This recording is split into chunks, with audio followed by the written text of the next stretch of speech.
Alright, so everyone, I have a big announcement, life update that I'm going to share with you all. I no longer work for ILAC. I've had a lot of things that I wanted to achieve in my life, especially in Canada. While I'm staying in Canada, there are so many things I wanted to do, including uploading my YouTube videos, writing my blog, especially in terms of being active on social media, and then giving more knowledge and experiences that I have to others, to just give others what I have. Even before starting working at ILAC, I've always had them in my mind, how to achieve them. And I think now is the best time to do it. I'd been thinking of shifting my career path before starting working for ILAC. When I was working for ILAC, every day was my joy. I'm so thankful for ILAC that gave me lots of great, exciting experiences in the classroom with my students in such a multicultural classroom too, and allowing me to not only broaden my expertise and perspectives of what I see in classroom, but also build my confidence as an English teacher. And with a lot of objective evaluations by students and also verbal feedbacks from my students after class, before class, through the interaction with them. I also really am grateful for all of the support by the staff, and then always supportive. And my boss was very respectful, understanding, and sometimes with struggles in terms of teaching, but I really do appreciate all of their supports. There are so many things that I improved, and I also will improve too, so thank you so much. And it's all about every moment that I shared with all of them that I met at ILAC, so thank you all so much. So, what am I going to do now? With these experiences and skills that I've gained, I realized that this is the moment I have to do the things I've wanted to do, because there's nothing to lose. And I'm excited about the future. So what I'm gonna do? 3 things. Well, like one of them is actually have done. Number 1, home teacher. Teaching at my house. But not for students who are actually at ILAC right now, okay? So one of my future goals is to open up a company who's teaching English, a private English school in Japan, to help more people who've been in the same situation as I've had before in terms of English learning. And my ideal classroom style is gonna be kind of like with atmosphere, enhancing students' creativity and then making them kind of feel good about being in the environment, be in that classroom. And I realized interior design helps it out a lot. So my ideal classroom is gonna be like, pretty much like a cafe style, very creative atmosphere, but less number of students, 6 to 7 people, and next to there or in the space, it could be spacious though. There's a counter for coffee, and a barista would be there making good coffee for you or tea. Yeah, that could be, I think, would be really nice, wonderful for the learners. But I thought, okay, I can actually experiment this idea in my house. This is my house, and then this pretty, I believe, is kind of creative, kind of relaxing.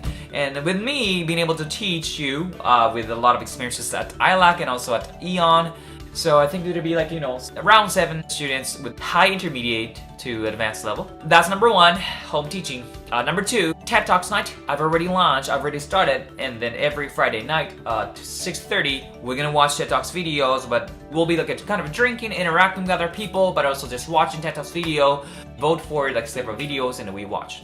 Which is, I think, pretty much interesting. It's been going well, and then every week there are usually around 10-ish people, and then there are also the other people who are interested in coming. So let me know if you want to come. And actually the video that I'm talking about this event is the other post. So I put the link below. Check it out, the details. Yeah. Number 3, coaching.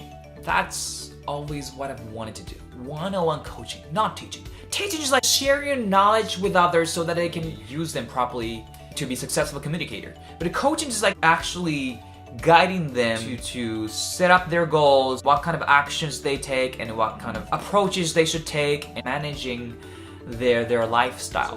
What time they do blah blah blah, what time to go to sleep, and then every week checking and managing whether their schedule is kind of organized and probably this is not efficient, this one you do this instead, kind of like creating their part of their routines to make their lifestyle better. So in the way they maximize the quality of their learning. That's coaching, I believe. That's English coaching. What I would want to do, and I want to experiment ideas that I have in my mind with people who would be interested in joining me. I've been offered to able to work in Japan as a teacher too. I've got job offer from the other companies, to be honest, but I believe that will be working for one of the schools too, but also I want to experiment this part.